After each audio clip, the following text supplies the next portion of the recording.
Buenos días a todas y a todos, qué alegría estar con ustedes en el cambio de horario. No saben cómo me gusta este horario, es el horario natural, el horario sin cambios. Este es el horario que deberíamos de tener siempre. Hay gente que está a favor del cambio de horario, hay gente que no tanto. Bueno, yo la verdad prefiero mucho el horario neutral. Vamos a hablar el día de hoy acerca de la influencia social, de la influencia de las personas que nos rodean, hasta cuándo y hasta cuánto nos afecta. Así es de que el día de hoy vamos a hablar acerca de eso. ¿Se imaginan qué sería del mundo si solamente estuviéramos siguiendo ciegamente lo que otras personas nos dicen que tenemos que hacer?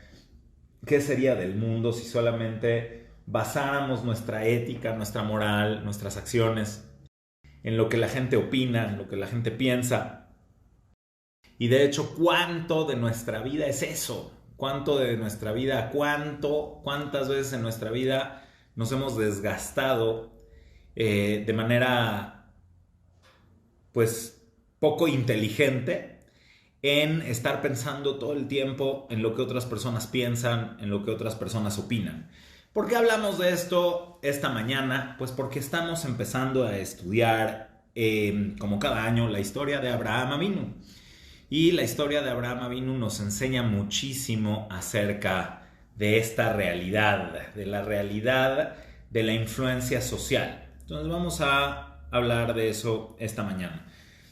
Para eso les quiero decir que debemos de tener en cuenta, debemos de tomar muy en cuenta qué de lo que vamos a decir está escrito en la Torá y qué de lo que vamos a decir está en los Midrashim. Y este es un muy buen momento para aclarar qué son los Midrashim.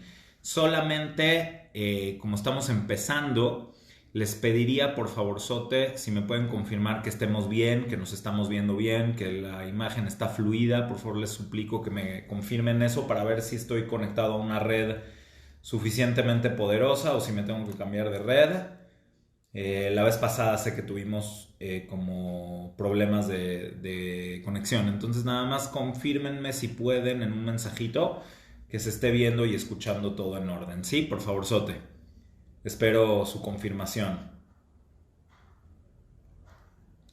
Porque veo que entra gente, luego perdemos contacto con la gente y luego los recuperamos. Entonces nada más me preocupa un poco este tema de la comunicación. Ok, Alex nos dice que se ve y que se escucha bien. Ok, me siento más tranquilo. Perfecto, gracias Adriana. Perfecto, Beto. Ok, entonces, una vez que estamos confirmadísimos, vamos a dedicarnos a la clase.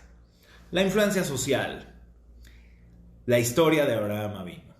¿Qué es lo que se encuentra de esta historia en la Torá y qué es lo que se encuentra en los Midrashim? Pero como preámbulo, solamente voy a explicar qué son los famosos Midrashim de nuestros sabios. ¿Ok? El Midrash, generalmente encontramos el Midrash en la literatura rabínica clásica, en la época de la Mishnah, en la época del Talmud, y el Midrash normalmente son ampliaciones del texto bíblico que se derivan de las palabras de la propia Torá. Y muchas veces también son tradiciones orales de explicaciones muy antiguas de lo que pasó con nuestros patriarcas, con nuestros ancestros en la época de Canaán, en la época de Babilonia, en la época de Egipto. Entonces, la Torá, el texto bíblico, muchas veces resume y el Midrash explaya. Existen varios tipos de Midrashim. Existe el Midrash agádico, que la palabra agadá se traduce como relato. Hay gente que la traduce por leyenda. No es una traducción necesariamente incorrecta, pero la acepción de leyenda en español no es la acepción que significa agadá. Cuando tú dices una leyenda es algo como que no es cierto o no es verificable. No, es una leyenda. ¿Sí? Por ejemplo, la leyenda del Sasquatch, la leyenda de Pie Grande. Es una leyenda. Pero aquí la Agadá viene de la palabra lehagid. Lehagid es decir, transmitir algo verbalmente. Es una tradición oral de algo que es un relato. Por ejemplo, la Agadá de Pesaj es un relato rabínico que explaya y explica profundamente el texto bíblico que se refiere a la salida de Egipto. También encontramos el midrash halágico. Hay midrashim que explican los versículos. De hecho, la palabra midrash significa búsqueda y profundidad explicativa. Eso es el midrash. Entonces hay midrashim que amplían el sentido del texto bíblico para darnos una lección educativa, moral, una lección de vida, que son los midrashim agádicos, los relatos. Muchos de ellos son tradiciones orales muy antiguas y muchos de ellos simplemente son interpretaciones rabínicas, y hay otras que son interpretaciones halágicas. Eso solamente para que se entienda lo que significa midrash, ¿ok? Ahora, después de enfocarnos en qué es la Torah y qué es el midrash, vamos a poder entender también ejemplos claros de cómo es que el midrash explica con mayor amplitud lo que dice el texto bíblico. Entonces, ¿qué es lo que sabemos en el texto bíblico de Abraham? Lo que sabemos en el texto bíblico sobre Abraham es de que Abraham nació en la familia de Teraj, que tenía dos hermanos que se llamaban Nahor y Harán, y que Teraj vivía en una ciudad que se llamaba Ur. Y hay una parte en la Torá, en el texto de la Torá, que se refiere a la salida cuando Dios sacó a Abraham de Ur Kasdim, cuando sacó Dios a Abraham de Ur de los caldeos. Y bueno, la palabra sacó, cuando la Torá dice que Dios sacó a Abraham de Ur, la palabra Ur en hebreo significa fuego. O sea, si nosotros traducimos la palabra o la frase Beotzetó Meur Kasdim, cuando lo sacó del fuego de los caldeos, literalmente lo que estamos diciendo es de que Dios sacó a Abraham no de una ciudad llamada Ur, sino que lo salvó del fuego. ¿Ok? Y entonces aquí es donde vamos a expresar este midrash, donde nos vamos a basar para entender el legado intelectual y el legado educativo de esta enseñanza. ¿Ok? ¿Qué pasa? ¿Quién era Abraham? Todo esto basado en el midrash. ¿Ok? Abraham era una persona que de chico pues no creció en su casa, no creció expuesto a la sociedad, no creció expuesto a las ideas, sino que por razones diversas, probablemente porque su padre podría haber sospechado de la integridad moral de su madre, Abraham nace y crece sus primeros años en una cueva, nace escondido, ¿sí? Por lo menos hasta los 3 años. Todo esto basado en el midrash. Y esto le ayuda a Abraham a que cuando sale al mundo, sale a conocer un mundo libre de las influencias que normalmente tiene un niño en su cabeza, que normalmente tiene un niño en su estructura intelectual. Entonces, una vez que está con su padre y que trabaja con su padre y crece con él, su padre se dedica a la venta de ídolos. Buen negocio.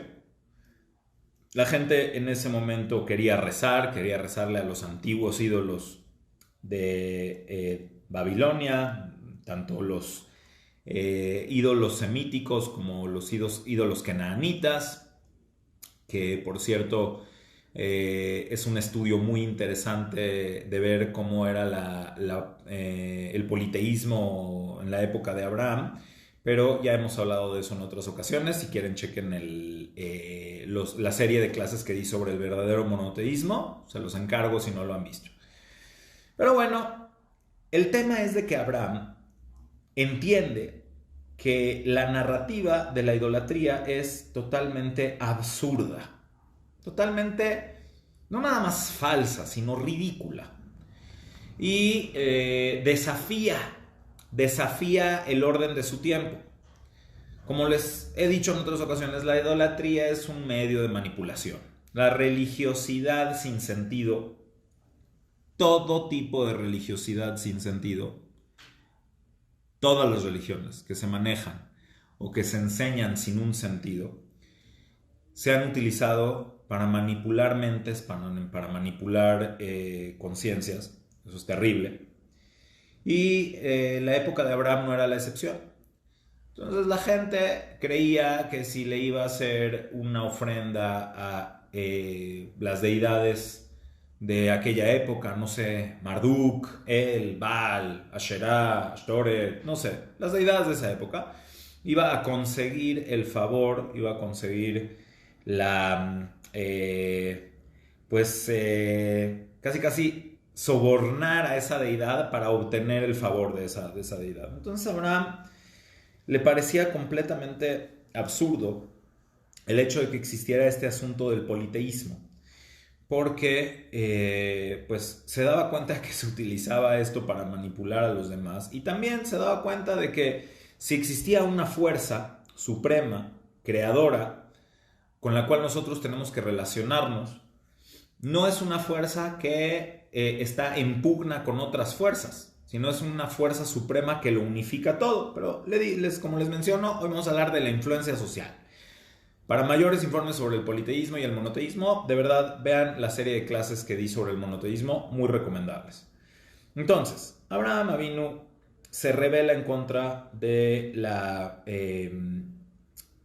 del flujo intelectual, de la influencia de su generación, y declara una postura personal. De hecho, nuestros sabios nos dicen que se le llamaba Abraham el hebreo, Ibrí, ya sea porque era descendiente de Eber, pero también porque tenía una característica muy específica, que era que todo el mundo estaba de un lado del río y él estaba del otro lado del río. Y no se dejaba influenciar, él tenía convicciones firmes, tenía una convicción firme, plena.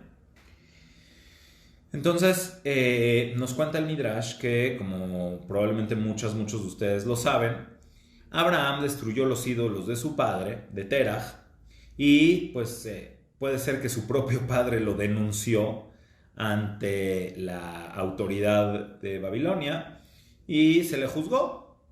Y a Abraham se le juzgó a ser condenado a muerte por causar pues una revolución intelectual, y se le puso la pena de ser ejecutado en el horno de la ciudad de Ur. ¿Cuál es el horno de la ciudad de Ur? El horno de la ciudad de Ur es el lugar donde se hacían los ladrillos. ¿Por qué la ciudad se llamaba Ur? ¿Por qué se llamaba Ur? Por el fuego. Esta ciudad, que probablemente es la cuna de la civilización moderna, es la cuna de la civilización porque es donde se desarrolló el ladrillo, donde se desarrolló la construcción, como lo mencionamos un poco la clase pasada, esa gran revolución industrial. Entonces, el fuego de los hornos de Ur, donde se hacían los ladrillos, era la característica esencial de esta cultura. Y básicamente se condena a Abraham a morir en la base de la cultura de Ur, en el fuego que hacía los ladrillos. Esto tiene un significado más profundo que vamos a explicar un poco más adelante. Entonces, cuando se condena a Abraham a morir en el fuego, pues Abraham tenía de alguna forma cierto apoyo de algunas personas, cierto apoyo de algunos seres cercanos, seres queridos que lo habían escuchado y que habían entendido un poco su mensaje, entre ellos sus hermanos Nahor y Harán. Así es de que en el juicio se le pide también a Nahor y a Harán que establezcan una postura. Todo esto basado en el Midrash. Nada de esto está en el texto bíblico. Es muy importante que lo mencione. Y como ya expliqué, todo esto es una interpretación rabínica que estamos explayando y que luego más adelante voy a explicarles todos los detalles profundos ¿Y de dónde surge esta idea? Entonces, se le preguntó a Nahor qué opinaba sobre lo que Abraham estaba haciendo. Y Nahor dijo, yo me desvinculo. Yo me separo de esto, yo me separo de Abraham. A mí la verdad no me interesa lo que Abraham tenga que opinar. Me voy. Y Nahor es absuelto. En cambio, Harán dijo, déjenme ver, denme tantito chance. Déjenme ver qué pasa con mi hermano. Si lo tiran al fuego y Dios lo salva, pues yo me voy a ir con él. Me voy a meter al fuego y vamos a construir juntos la gran nación de los hebreos. Ya no va a ser Abraham el único hebreo, sino los hebreos. Abraham y Harán. Así es de que, de acuerdo al Midrash, arrojan a Abraham al fuego de Ur y Abraham no se quema, no se muere. Queda dentro del fuego y sobrevive. Y entonces Harán se arroja al fuego en una muestra de solidaridad con Abraham, ya después de haber visto que Abraham sobrevivió, y se quema, se calcina, muere calcinado. Entonces todo esto surge de la frase donde la Torá dice que Dios sacó a Abraham de Ur Kasdim, que Dios sacó a Abraham del fuego de los Kasdim. Ok, pues por supuesto que esto es una narrativa y es una tradición oral antigua que nos cuenta cómo fue que se salvó Abraham y dónde era exactamente el lugar donde echaron a Abraham al fuego. Pues hay muchas tradiciones, incluso los turcos. Hay una ciudad en Turquía que se llama Urfa. Los turcos, no judíos, los musulmanes de Urfa dicen que ahí era Ur. Y hay un lugar donde hay como un manantial que tiene pescados y que es un lugar muy famoso, que los musulmanes de ahí dicen que ese es el lugar donde arrojaron a Abraham al fuego y de ahí salió. Ok, quiere decir, es una tradición oral que es milenaria. Yo lo que quiero hacer con ustedes es un ejercicio de análisis del significado educativo del Midrash, ¿ok? Más allá del hecho de si la narrativa es tal cual o es una narrativa que nos quiere dar un mensaje, yo no me voy a meter en esto, ¿sí? Los Midrashim no exigen, no hay una exigencia halágica, legal en la Torá, de que nosotros creamos que la narrativa del Midrash es tal cual como se dijo. Es más, tan es así que en muchos Midrashim hay varias opiniones rabínicas que a veces se contraponen en la interpretación de un versículo, ¿sí? Entonces, lo que importa acá, por lo menos para el efecto de esta clase, no es qué tanto la narrativa del Midrash es exacta o qué tanto es interpretación. Lo que importa es el mensaje educativo que da hacia futuras generaciones. Esto es el punto central de la clase de hoy, ¿ok? ¿Qué pasa? Vamos a hablar del significado de cada uno de los elementos de esta narrativa del Midrash. Por un lado, se menciona la cultura de los caldeos, la cultura de Terach, el padre de Abraham, la cultura donde Abraham debió de haber crecido, pero también se expresa que por la razón que sea, Abraham se mantuvo en su etapa más temprana, se mantuvo libre de esa influencia, se mantuvo libre de esa manera de no educar, sino en este caso de esa manera de adoctrinar, ¿correcto? Entonces, Abraham, cuando él creció en esta caverna, y si alguien lo ve similar a la caverna de Platón, pues sí, tiene muchas similitudes, no importa. De nuevo, les menciono que puede haber similitudes y no por ello se pierde el valor intelectual y el valor moral, ni mucho menos el educativo. Abraham crece en una caverna, en una cueva, donde no ve nada del mundo exterior. Cuando sale de ahí, Abraham se cuestiona y se pregunta: yo hasta los 3 años, o la edad que haya sido, pensé que el mundo entero era la cueva. ¿Sí? ¿Y la cueva? ¿En qué es lo que hay en la cueva? Tierra, estalactitas, estalagmitas y la comida que les dejaban ahí durante todos sus primeros años de vida. Cuando sale al mundo, sale y ve y observa las maravillas que otras personas no pueden percibir porque están acostumbradas a esa vida todo el tiempo y por lo tanto les parece algo cotidiano. En cambio, para Abraham salir de la cueva y ver un amanecer, el primer amanecer de su vida, es una locura. Es un espectáculo cósmico. Ver salir el sol por primera vez en tu vida. Ver después cómo el sol gira, aparentemente, sabemos hoy en día que es la rotación del eje terrestre, pero ver cómo el sol transita por todo el cielo hasta que se mete por el horizonte y luego todo se hace de noche, sale la luna, salen las estrellas. Y imagínense una noche estrellada cuando puedes ver toda la magnificencia de las estrellas y ver toda la grandeza de la creación, su primera lluvia, su primer trueno, su primera cosecha, su primer verano, su primer invierno. La sorpresa de la mente que se permite analizar y ver algo por primera vez, algo que nunca hemos visto. ¿Sí? ¿Cuántos amaneceres nos ha tocado ver en nuestra vida? ¿Sí? Nos despertamos de por sí tarde.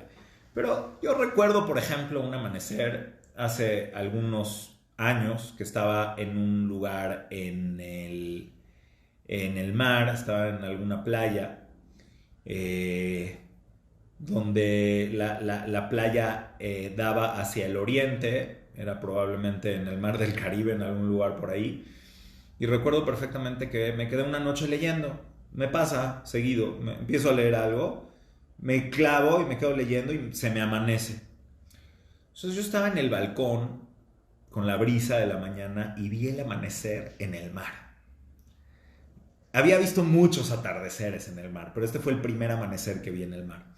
Fue un impacto ante la magnitud de la naturaleza, la magnitud del océano, la magnitud del sol, de la salida del sol, el cambio gradual del color del cielo hasta que amaneció y ver cómo se empieza a activar la vida, la fauna, la vida silvestre, cómo empiezan a volar las gaviotas, las aves, los pájaros.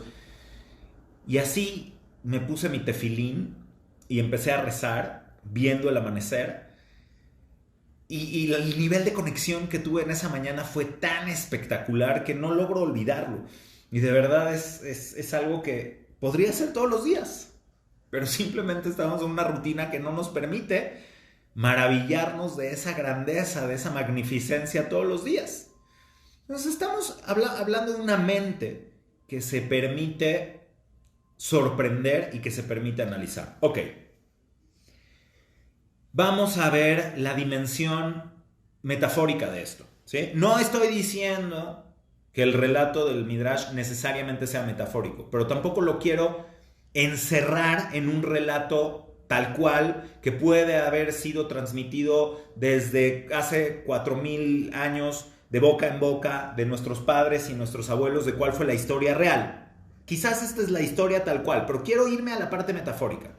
Abraham, por la razón que sea, en algún momento de su desarrollo, por cierto, la frase 3 años no necesariamente se refiere a 3 años, sino es la etapa temprana del desarrollo, tiene de alguna manera una libertad donde no es adoctrinado y por lo tanto se permite cuestionar y se permite analizar lo que hay a su alrededor, lo que hay en el mundo que lo rodea. Y entonces empieza a escuchar después todas estas narrativas de las deidades, del sol, de la luna, del fuego, del agua, del aire, de la guerra, de la paz, de la cosecha, de la abundancia, de la fertilidad y todas las deidades del inframundo, la muerte y todas estas cosas. Y entonces él simplemente se permite liberar de esa caverna ideológica, ¿sí? Y empieza a darse cuenta de que no es lógico. No es lógico, no está bien fundamentado y por lo tanto lo cuestiona. Ese es Abraham. Abraham es el que cuestiona, ¿ok? Pero no nada más cuestiona, después toma una postura y la lleva a la práctica. No se queda con la postura a nivel intelectual. Ok. Entonces, Abraham va descubriendo a Dios de esta forma empírica. Es la palabra que hay que utilizar acá. Es un descubrimiento empírico. Se va relacionando con el creador del universo de una manera empírica, lógica, basado en su experiencia sensorial, pero también extrapolando todo lo que hay fuera de la caverna. ¿Okay? Y puede llegar al punto donde entra en un contacto trascendental con Hashem. Y Hashem se le revela y habla con él. Y ya llega al nivel de un profeta. Pasan muchos años hasta que llega a esto. ¿Ok? Pero aquí el punto es, por ejemplo, la narrativa del Midrash de cuando Abraham rompe los ídolos. Todos lo tenemos con la versión del Kinder, donde nosotros pensamos que simplemente lo que está haciendo Abraham es estar un día, una mañana en la casa de su padre, en la tienda de su padre, cuando no estaba su padre y lo dejó encargado y entonces tomó al ídolo más grande y rompió a todos los ídolos chiquitos y le puso un martillo en la mano del ídolo grande y cuando llegó su papá y le dijo ¿qué pasó acá? Le dice, bueno, es que aquí Marduk se enojó con los demás porque yo le di un poco de alpiste al otro y entonces se enojó y le empezó a pegar y aquí hasta que dominó al más grande que es, no sé, el que les guste, él, Marduk, Olam, el que les guste, había muchos, ¿no? Entonces, Terah le dice, ¿qué estupidez estás diciendo? Son ídolos de barro, no se mueven. Y entonces Abraham le dice a Terah, ¿ya oíste lo que dijiste? ¿Qué estupidez estoy diciendo yo? ¿O qué estupidez estás diciendo tú? ¿Ok? Y empieza la confrontación. Entonces esto a nivel intelectual es durísimo, ¿sí? Porque lo que sucede en realidad es de que Abraham empieza a tener una narrativa donde transmite a la gente de su generación lo ridículo de la idolatría, lo ridículo de la religiosidad idólatra y los hace darse cuenta que los están manipulando. Que lo que pasa aquí es de que Nimrod quiere ser el dueño de todo y nada más nos está poniendo idolitos para hacernos la cabeza de un cacahuate, ¿sí? Y dominarnos. Entonces Abraham, por supuesto, es una persona que pone en jaque, no nada más la religiosidad de su época, pone en jaque el gobierno de su época y por eso es juzgado. Por eso es juzgado y por eso también lo condenan a muerte. Entonces Abraham es una persona que está dispuesto a ir hasta las últimas consecuencias de sus convicciones.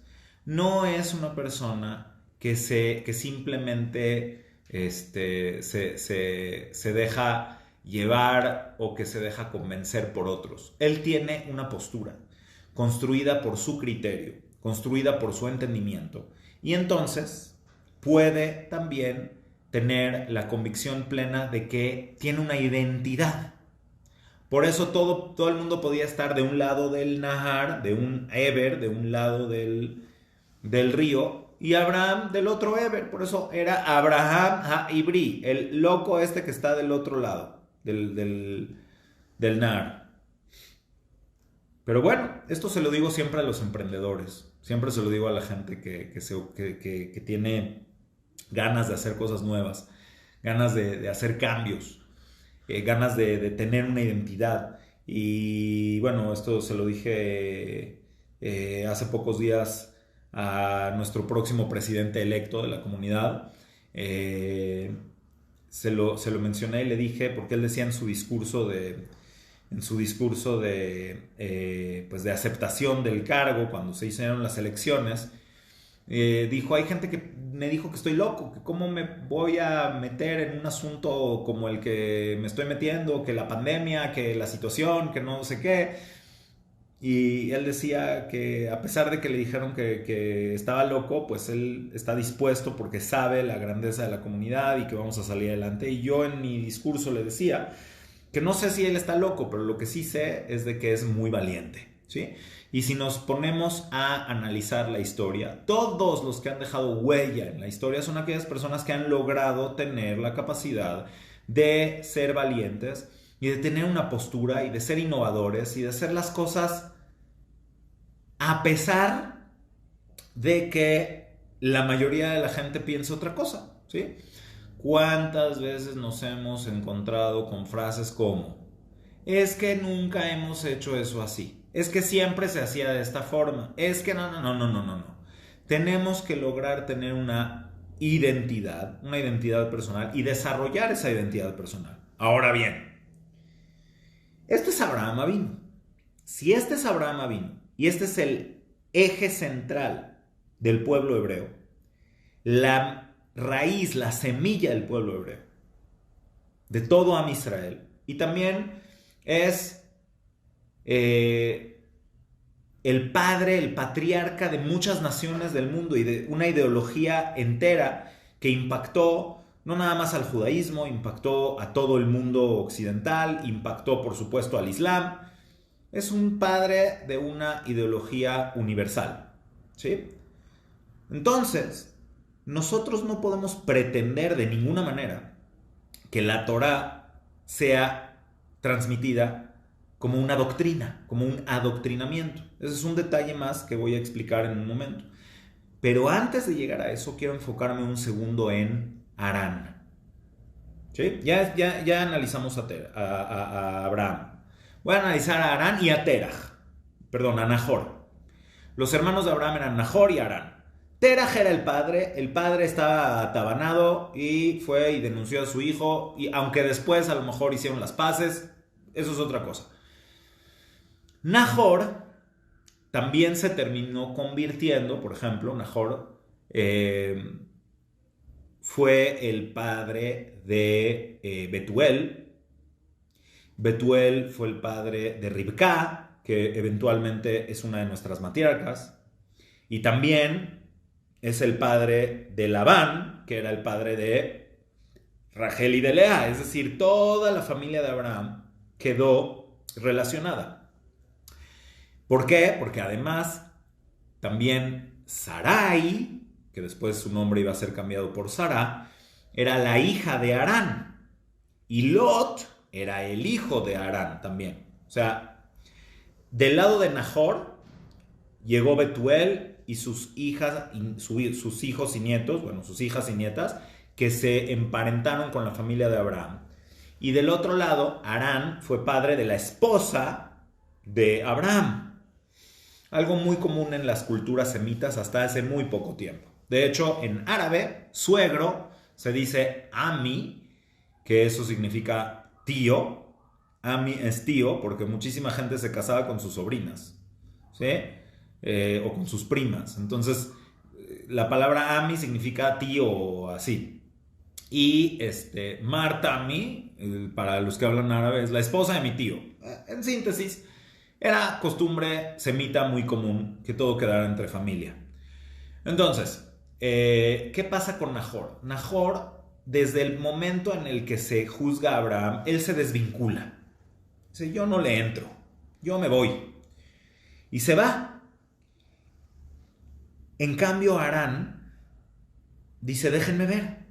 Internamente, a lo mejor no lo manifestó, a lo mejor no lo dijo, a lo mejor no es aquí un diálogo que él está discutiendo con Nimrod o con los jueces de Ur. Es un diálogo interno donde él dice: hay muchas cosas que dice Abraham que a mí me convencen, pero déjenme ver qué pasa. Si Abraham sale vivo del fuego, pues ya, yo tengo una prueba de fe y entonces me voy a aventar también al fuego. Y se quema. Entonces, ¿cuál es el mensaje educativo de esto? Que Harán era un incrédulo. Y como era un incrédulo, entonces tuvo que esperar hasta ver que Abraham surgiera del fuego, y entonces ahí sí él podía creer después de haber visto el milagro y se aventó. Y entonces Dios lo castigó por ser incrédulo, bla, bla, bla, bla, bla, bla, bla. No, esa no es la idea que quiere transmitir el Midrash. Les voy a explicar esta parte tan importante y por eso es importante que llevemos esto al plano de nuestra realidad y ver cómo funciona el tema de la influencia social en todos los sentidos. En todos los sentidos. Ok, tenemos a Harán, que es una persona que escuchó a Abraham, que se cimbró, que se le movió el tapete, como decimos aquí en México, pero nunca hizo el esfuerzo personal por tener su propio criterio y su propia convicción. ¿Por qué se salva Abraham del fuego? ¿Por qué se salvó Abraham del fuego? ¿Solo por milagro divino? Obviamente es un milagro, pero para acceder a ese nivel de milagros, uno tiene que tener ya una conexión con Dios donde uno ya se liberó de las aparentes fuerzas de la naturaleza. Es decir, la naturaleza nos domina porque nosotros vivimos atados a esas leyes de la naturaleza y creemos firmemente, tenemos una convicción absoluta de que estas leyes de la naturaleza nos rigen. ¿Y saben qué? Así es. Así es. Todo el mundo cree en la física de Newton, en la física newtoniana, hasta que uno empieza a descubrir un poco de la narrativa cuántica del mundo. ¿Sí? Y no tiene por qué ser de una o de otra forma. Las dos coexisten y las dos más o menos dan una explicación bastante satisfactoria de por qué pasa en el universo lo que pasa. Pero lo que sí es que en algún momento quien profundiza en la naturaleza, quien profundiza en el mundo, se da cuenta de que todo este mundo oculta algo. De que realmente hay alguna, llamémosle información, conocimiento, sabiduría, que es el trasfondo de todas las leyes de la naturaleza. Para nosotros, quienes tenemos una convicción firme de la trascendencia, pues no tenemos ningún empacho en llamarle a Hashem por su nombre, al creador del universo por su nombre y relacionarnos con él. Pero otras mentes que les cuesta más trabajo ver esto, no dejan de maravillarse cuando, por ejemplo, una de las leyes de la física más intuitivas, que es la fuerza de la gravedad, descrita por Newton de una forma muy intuitiva, es descrita de una forma completamente distinta y diferente de acuerdo a la física cuántica. ¿Sí? De hecho, no necesariamente es la gravedad o la masa la que atrae otra partícula, y no necesariamente se atrae una hacia la otra. Es muy probable que sea una divergencia en el espacio-tiempo. Lo que nosotros experimentamos como gravedad tiene que ver con el hecho de que el tiempo es un poco difícil de explicar esto sin meterme en demasiados rollos, pero el tiempo y la materia tienen una correlación que es dinámica. Por eso, por ejemplo, sabemos que el tiempo transcurre de una manera diferente en el espacio que acá. Por eso existen los relojes cósmicos. Porque si nosotros ponemos un reloj acá en la Tierra, ponemos acá un reloj en el planeta Tierra y ponemos un reloj en la Luna, nos vamos a dar cuenta que cada segundo en la Luna transcurre un poco más rápido que el mismo segundo en la Tierra. Analícenlo, hay muchísima información donde pueden buscar para darse cuenta. Pero a lo que voy yo es de que todas estas leyes intuitivas de la física donde nosotros vivimos y nosotros nos convencemos de que hay una ley física tal, es solamente una ilusión. Literal, es una ilusión, porque dentro del propio universo físico, la explicación o la forma de plantear un modelo diferente al modelo tradicional, que es el modelo cuántico, nos enseña que todo a lo que nosotros nos habíamos acostumbrado, estábamos habituados o que habíamos entendido durante toda nuestra vida, probablemente ni siquiera sea así. ¿Y qué creen? En algún momento vamos a descubrir cómo utilizar otros elementos de la existencia del universo, como puede ser, por ejemplo, la antimateria. ¿Qué es antimateria, Rabino? Por favor, busquen la explicación. Hay mucha literatura que pueden leer, pero básicamente, para explicar un poco este tema a grosso modo, el universo se está expandiendo cada vez de manera más veloz, y eso no tiene que ver con la materia que hay, sino con la antimateria o la materia oscura. Quiere decir, hay ciertas partículas que ya se han descubierto, a las cuales se les puso el nombre de antimateria, porque en vez de atraerse se repelen, no importa, que si teóricamente nosotros logramos explotar y desarrollar el conocimiento de cómo utilizar esta energía o cómo explotar esta energía, podríamos vivir en un universo completamente diferente. Es decir, ¿por qué me meto en todas estas cosas? Para abrirnos la cabeza, para salir de la caverna. Nuestra caverna es todas esas leyes pseudonaturales, todas esas leyes pseudocientíficas a las cuales nosotros nos hemos habituado, porque son modelos útiles, son modelos que funcionan. Entonces, nuestra descripción del modelo de la naturaleza, al ser funcional, es suficientemente aceptable, pero seguimos descubriendo, cada vez salimos más de la caverna, ¿sí? En la época de Aristóteles describía los rayos y los truenos como una transferencia de agua entre las nubes más altas y las nubes más bajas, y literalmente cuando caía el chorro de la nube más alta a la nube más baja se producía un tremendo trueno, un estruendo por la caída de las aguas, y además eso generaba el rayo por la fricción o por lo que sea que haya sucedido por ese trueno, ¿no? O también estaba esta descripción de que había gigantes que se estaban pegando en el cielo. Ok, hay descripciones antiguas, pero eran descripciones para la época aristotélica, era una descripción súper científica.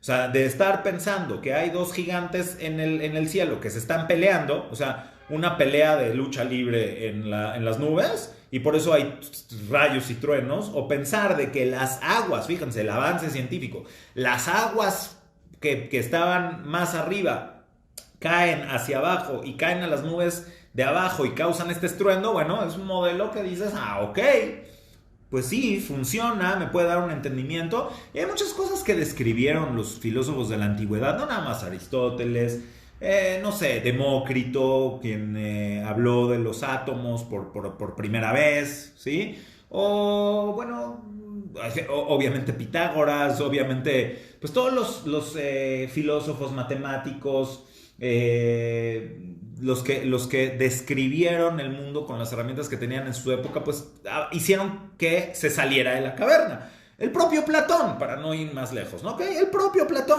Platón describe el universo, describe el mundo de una forma tal que nos hace darnos cuenta de que nosotros vivimos solamente viendo las sombras y los símbolos que hay dentro de la caverna. O sea, podemos percibir que hay algo fuera de la caverna, pero no podemos verlo. Y nosotros como humanidad hemos ido trascendiendo y hemos ido conociendo las cosas más allá, cada vez más allá. Lo mismo sucede con Abraham. Abraham sale de su caverna y dice, a ver, no me importa que la narrativa idólatra de mi época sea funcional para entender por qué el fuego arde y luego viene el aire y lo apaga, o viene el agua y lucha con el fuego, y si el fuego le gana al agua, entonces el agua se evapora. Y todo esto estamos hablando de los poderes de la naturaleza, los cuales son poderes muy, muy elevados, y por lo tanto les vamos a llamar deidades y les vamos a rendir culto, porque además son la manifestación física de los ángeles. Y nosotros solamente vamos a hacer aquí un idolito de oro o de bronce que nos muestre el poder para que bla, bla, bla, bla, bla, ¿sí? Abraham se sale del modelo y dice, espérate, a lo mejor todo lo que las personas piensan está mal. Y se conecta con la unidad del creador, se conecta a través de su pensamiento y de su lógica, se libera de la caverna de su época. Y lo mismo nos está pasando a nosotros, lo mismo nos va a pasar y nos va a seguir pasando en las generaciones por venir hasta que llegue el Mashiach. Vamos a seguir descubriendo maravillas en la ciencia, maravillas en la física, maravillas en las partículas, en la física cuántica. Y nos vamos a ir dando cuenta de cómo vamos a descubrir más y más significado en el universo y por supuesto en la Torá a través del conocimiento de este universo. Por lo tanto, este es un mensaje para aquellas personas que creen que tener fe es encerrarse y tener una creencia cerrada. Si Abraham hubiera pensado así, seguiríamos en Ur. No sé si seguiría tal cual la ciudad de Ur y Nimrod seguiría siendo el líder, ¿sí? Pero seguiríamos viviendo en ese método. Abraham rompió con ese método y cambió el mundo para siempre. Cambió el mundo para siempre. Entonces, no podemos pensar que los descendientes ideológicos, intelectuales de Abraham tienen que tener una fe cerrada, una fe ciega, o que los descubrimientos de la física o que los descubrimientos de la ciencia ponen en entredicho lo que dice la Torá. No, tranquilos. Analicemos las cosas. Seamos honestos y analicemos las cosas. Hay cosas que están en nuestro alcance, hay cosas que no están en nuestro alcance, pero cada vez vamos descubriendo más. Y lo increíble es de que mientras más vamos descubriendo, más nos vamos dando cuenta de cómo la descripción de la Torá de hace miles de años es perfectamente correcta y paralela a los descubrimientos de la humanidad, de la ciencia desarrollada por la humanidad. Entonces este descubrimiento empírico, científico, como lo quieran ver, es parte del desarrollo humano y es parte esencial del desarrollo humano. Entonces no nos podemos dejar influenciar. Y ojo, vamos con Harán, ¿sí? ¿Por qué Harán murió? ¿Por qué Harán muere? ¿Por castigo divino? No. Porque no logró liberarse del fuego de Kasdim, ¿ok? Veámoslo desde el punto de vista de la narrativa milagrosa y veámoslo desde el punto de vista de la narrativa educativa. Desde la narrativa milagrosa, es decir, para poder ser digno de que tengas un milagro, tienes que haber llegado ahí. Tienes que haber llegado de una forma con un trabajo para poder ser digno de que te hagan a ti un milagro, ¿sí? A menos que sea un milagro colectivo, como los milagros de Mitzrayim, de Egipto, donde la gente no estaba preparada, pero como fueron milagros colectivos, entonces fueron para toda la nación, para todo el pueblo. Y están los milagros individuales. Si tú no llegaste ahí, no te va a suceder, porque simplemente no estás en ese nivel de la existencia. Para ti el fuego quema. Para Abraham el fuego no quema. Para Abraham el fuego es una más de las creaciones de Hashem que quema o puede no quemar, dependiendo de la situación en la que tú te encuentres. Y en este caso es lo mismo que hablar de las partículas o hablar de la antimateria. Cuando te encuentras en otro estado de la realidad, tu realidad es otra, ¿ok? Esa es una forma de entenderlo. Que uno que no está al nivel espiritual para ser digno de un milagro, simplemente no le va a suceder porque no trabajó. Por eso los judíos no nos convencemos por milagros, ¿sí? No creemos en Hashem ni cumplimos la Torá necesariamente porque hayan sucedido milagros. Y es muy clara la Torá cuando dice que puede haber falsos profetas que hagan milagros, ¿ok? ¿Por qué? Porque existen maneras de manipular la naturaleza y de crear milagros. Sí existen. No nos dimos cuenta de eso en Egipto cuando, por ejemplo, sabemos que los Hartumim, que los alumnos de la escuela de la vida, que así se le llamaban, Hartumim, podían también ellos hacer que una vara se convirtiera en una serpiente, ¿ok? Entonces, ¿qué quiere decir? Que hay formas de manipular la naturaleza y que nosotros no nos tenemos que apantallar por eso. Así de, wow, hizo un milagro, curó a un enfermo. No va por ahí, no va por ahí. Por supuesto, hay milagros de nivel mundial que dejaron un impacto para todos. Pero la forma en la cual nosotros nos relacionamos con Dios es por nuestro contacto espiritual que se basa en el contacto intelectual, así como lo hizo Abraham. No somos un pueblo que se convenció por milagros. De hecho, somos tan especiales que con todo y los milagros fuimos muchas veces rebeldes. Eso habla de nuestra esencia. Y hay cosas buenas en eso.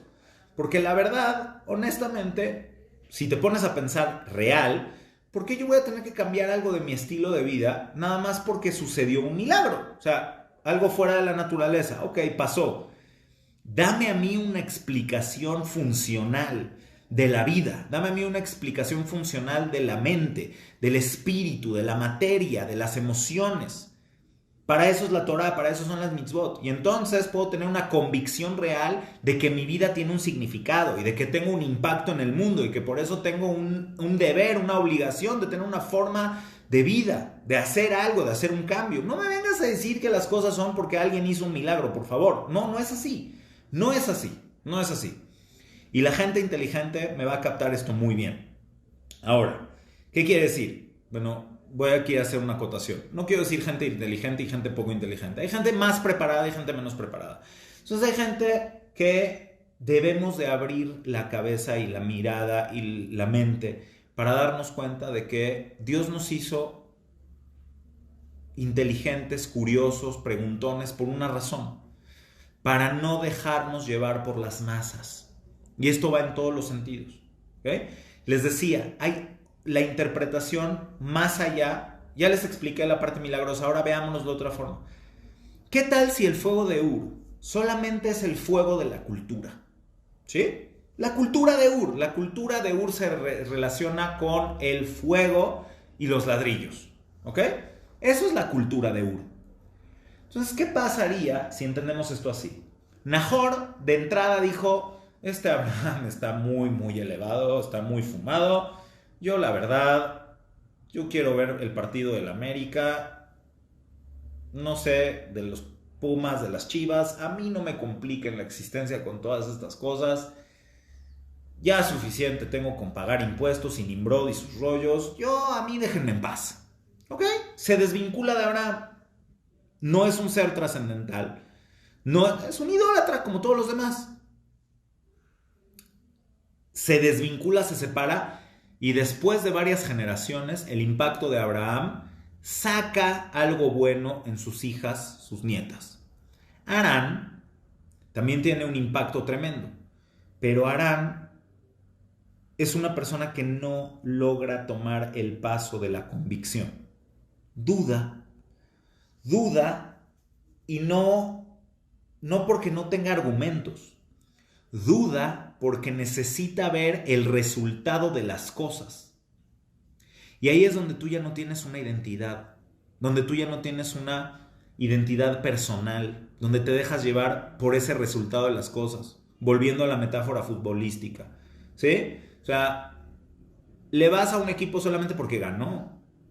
No. Tienes una esencia, tienes una identidad. Perdón, la metáfora futbolística es muy poco poderosa para esto, pero así pasa. ¿De veras vas a esperarte a ver, vamos a ver si estos judíos cuando llegue el Mashiach, entonces ya que llegue el Mashiach y pase todo lo que dicen que va a pasar, entonces yo me apunto? Espérate, espérate. Ten una identidad. Analiza y convéncete de tus convicciones, de tus argumentos, no de una fe ciega. La fe de Abraham no era una fe ciega. La fe de Harán era una fe ciega. ¿Sí me explico por qué? Porque Abraham tenía ya la convicción a todos los niveles y por lo tanto se salva del fuego de Ur. Ya sea que salió vivo de ahí porque vino un ángel y lo sacó del fuego, ¿ok? Interpretación textual del Midrash. O porque su convicción evitó que la cultura de Ur lo consuma y lo mate. Y al final, Harán terminó siendo consumido por la cultura de las masas, por el fuego de Ur. ¿Se entiende?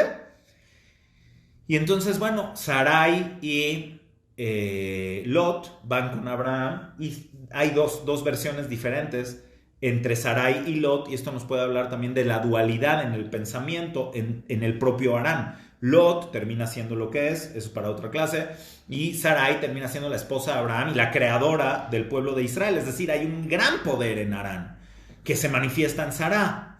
Y Lot era la otra parte de Harán que se terminó convirtiendo en la antítesis de Israel. ¿Ok? Pero les repito, eso es para otro día. Entonces, para terminar, debemos de generarnos un criterio, una mente analítica. La Torah ha sido desde hace 3000 años la que ha propuesto la mente analítica, la mente profunda, el diálogo elevado. Y la Torah tiene muchos aspectos, pero uno de los esenciales es el de generar conciencia. Entonces, tampoco nos podemos dejar llevar en una religiosidad, ni dentro del propio judaísmo, que sea un adoctrinamiento. Hay que tratar de mantener a nuestros hijos con la capacidad de asombro, con la capacidad de cuestionamiento y de asombro. Si se adoctrina, incluso en el judaísmo, a las mentes jóvenes, se les está limitando. Adoctrinar y educar son dos cosas completamente diferentes. Si nosotros vemos gente que a lo mejor fue adoctrinada con un mecanismo religioso de vida y después lo abandonan es porque no hubo educación ahí. Lo que Abraham nos deja, el legado más poderoso de Abraham, es el legado de permitirnos entender qué parte de lo que vemos es la caverna y qué parte es la intuición de que hay algo más. Cómo sorprendernos de la naturaleza que nos rodea y no asumir que las cosas son así. No tenemos que llegar a Marte, por si algún día llegamos, no tenemos que llegar a Marte para darnos cuenta de la magnificencia de la creación o de la magnificencia del universo y de la pequeñez del ser humano. Vete un día al desierto de los leones, ¿me entienden? O sea, ve el cielo estrellado, maravíllate por la creación, maravíllate por la brisa del mar, maravíllate por la salud que tienes, maravíllate por un bebé que nace. Ve más allá de la caverna. No te quedes satisfecho con modelos que explican las cosas de manera satisfactoria. Ve por lo que está más allá. Ve con tu honestidad intelectual y tu honestidad espiritual a contestar las grandes preguntas de la vida. Y probablemente así vas a encontrar a Hashem tal cual como lo encontró Abraham. No hay que dejarnos influir, sino generar nuestra propia mente, nuestro propio criterio. Entonces, absorber todo lo que la Torah nos enseña de manera educativa, no adoctrinada, sino educativa, y de esa forma sacar todo lo enorme, fuerte, poderoso que hay en la Torah. Muchísimas gracias por acompañarnos una vez más. Antes de despedirnos voy a leer comentarios y voy a leer preguntas. Si alguien quiere preguntar, bienvenidos, adelante. Espero que la transmisión haya sido fluida. Espero que no hayamos tenido muchos problemas con eso. Saludos como siempre a Rafael. Sí, el horario siempre es el martes a las 10:30. Es que doy varias clases, no sé a cuál te refieras. La clase de las 10:30 del martes es a esta hora, a menos que mis responsabilidades comunitarias, rabínicas me lleven a otra cosa que a veces no depende de mí, pero todos los martes 10:30 aquí hay clase. Los martes a las 11:30, los miércoles a las 10:30. Ok, Esther, muchas gracias, saludos a Diana, saludos a Eti, Lisette, Kfir, Benny, Ethel, como siempre, Manuel, saludos desde España, saludos a España. Hoy estuve estudiando en la mañana, llevo varios días estudiando a Rabí David Abu Darham, gran rabino de Sevilla. Fue un rabino de Sevilla en la época de oro de España, más o menos 100 años, alrededor de 100 años antes de la expulsión. Rabí David Abu Darham de Sevilla. Amo Sevilla, me encanta Sevilla. Es más, amo Sevilla, amo Andalucía. No conozco Cataluña, pero lo que conocí de Andalucía y de Castilla, qué lugar, qué belleza. Nada más de imaginarme cómo nuestros padres vivían ahí y lo que se construyó y el orgullo de poder decir después de tantos siglos que tenemos un legado sefaradí. Pues bueno, saludos a Manuel, saludos a España. Saludos Beto Maya, saludos Alex, saludos Adriana, Yolanda, Lisette de nuevo, John, Esperanza, ok, gracias saludos a Tucumán en Argentina, donde surgió la Revolución Argentina, la casita de Tucumán. Es correcto, ¿no? De ahí se hizo el plan que resultó en la independencia argentina. Omar Rodríguez, buenas tardes. Si hay alguna similitud con la caverna de Platón. Sí, lo hablamos. Beto Maya, Glory, Juan, Adriana. Sí, ok. Saludos a todos. Nuevamente saludos a España. Gracias por sus comentarios. A ver, entendimiento, dice Beto Maya, se logra con el cuestionamiento, principalmente de nosotros mismos. Hay que cuestionar todo siempre con respeto y mente abierta, correcto. Qué bueno que haces este comentario. No es lo mismo cuestionar para entender que cuestionar para atacar, ¿sí? No es ese tipo de cuestionamiento al que me refiero. Etel, el milagro es cuando estoy en la cueva y puedo salir para poder ver lo que aprendí y poder ir al fuego sin miedo, a mi propia transformación y al cambio. Me encanta, Ethel, cómo resumes las clases en una frase tan elocuente siempre, que no nos manques. Sana y recia, muchísimas gracias por estar siempre. Me encanta cómo nos das este comentario al final. Gracias, Miriam. Ulises dice, Shalom. Sí, a todos nos ha dejado pensando. Y después de esto viene el Lej Lejá, por supuesto. Lej Lejá lo veremos a continuación en próximas clases. Ok, gracias a todos. Gracias, nosotros también los queremos. Saludos a Badajoz, en España. Muchísimas gracias. Espero poder visitar pronto por ahí. Espero pronto recibir mi nacionalidad y ir para allá.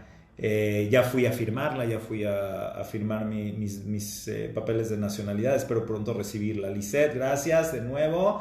Gracias, y que siempre tengamos la capacidad de asombrarnos, no perderla nunca, día a día. Con cada amanecer, con cada día nuevo que tengamos, aprendamos siempre a sorprendernos de lo que hay fuera de la caverna y brillar con esa luz interna que tenemos de una convicción, una emuná como la de Abraham, una emuná que se base en una convicción, en una identidad y liberar a nosotros mismos y al mundo entero con el poder de la reflexión, el pensamiento y la educación. Muchísimas gracias a todos, que estemos muy bien. Me despido con mucho cariño y nos vemos la próxima.